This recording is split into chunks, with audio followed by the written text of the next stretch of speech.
Olá, nesse vídeo a gente vai falar sobre as políticas trabalhistas do governo Getúlio Vargas entre 1930 e 1945, onde Getúlio ele acabou ganhando o título de pai dos pobres devido à criação de uma imagem de um governante próximo das camadas mais pobres da população. Para isso, ele criou políticas voltadas para essa parcela da população e principalmente os trabalhadores. Passados mais de 70 anos, algumas dessas políticas ainda permanecem no século XXI.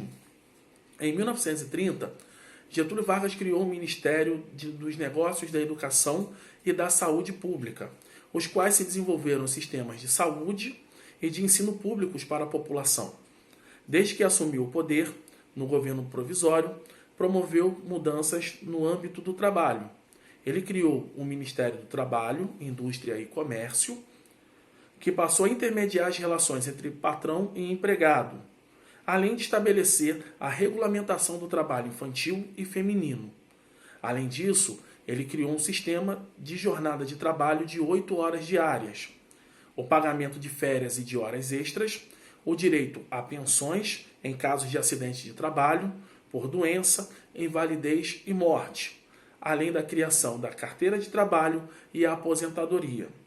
Um dos problemas a ser resolvido era garantir aos trabalhadores que todas essas leis fossem cumpridas e que os patrões as respeitassem. Por isso, no ano de 1939, Vargas criou a Lei do Trabalho. Só um adendo acerca dessa lei, toda essa construção trabalhista. Durante a era Vargas, essas leis elas valiam para os trabalhadores das grandes cidades. Elas não eram extensivas aos trabalhadores do campo. Então, isso acabou favorecendo, acabou incentivando o êxodo rural. Até 1930, a população brasileira ela era majoritariamente rural. A partir da era Vargas, começa a intensificar um fluxo migratório em direção às áreas urbanas, principalmente nas cidades do Rio de Janeiro e São Paulo. O 1º de maio, o dia 1º de maio, celebrado em vários países como o Dia do Trabalho, foi transformado em feriado nacional na era Vargas. Durante as comemorações desse dia, ele aproveitava para realizar grandes discursos que enalteciam a figura do trabalhador e o seu governo ao mesmo tempo. A partir da Constituição de 1934, o governo reconheceu alguns sindicatos de trabalhadores e estabeleceu regras para regulamentá-los. Para atuar na legalidade, os sindicatos deveriam ser aprovados pelo Ministério do Trabalho e ter suas atividades fiscalizadas pelo governo. As eleições para escolher os diretores dos sindicatos, bem como o conteúdo das propagandas entregues aos trabalhadores, deveriam estar de acordo com os ideais e as políticas governamentais. Todas essas iniciativas, incluindo a criação do salário mínimo, foram reunidas em 1943 sob um conjunto de leis conhecidas como Consolidação das Leis do Trabalho, popularmente conhecidas como CLT. Esse conjunto de leis sofreu grande influência da Carta del Lavoro, criada durante o governo fascista de Mussolini. O Estado assumiu o trabalho de absorver e conciliar conflitos entre trabalhadores e os empregadores, pautando-se dessa forma no corporativismo fascista, que busca o fim das lutas dos trabalhadores por direitos e melhores condições de vida, além de diminuir o alcance das ideias comunistas e socialistas.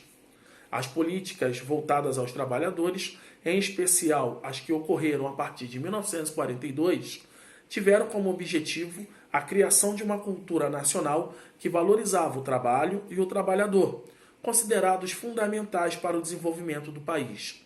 Essas foram as primeiras políticas implementadas no país relacionadas à ideologia do trabalhismo. Até então, no Brasil, o trabalhador não era valorizado, o que está relacionado aos séculos de escravidão no país. Com o trabalhismo de Vargas, o trabalho foi estimulado e exaltado. Então, assim, a gente tem aqui a referência a qual Getúlio Vargas ficou eternizado. Ele conseguiu um grande apoio da população brasileira, devido às medidas trabalhistas adotadas pelo governo dele, que deram uma boa melhoria, né, na qualidade de vida, né, dos trabalhadores do Brasil naquele momento.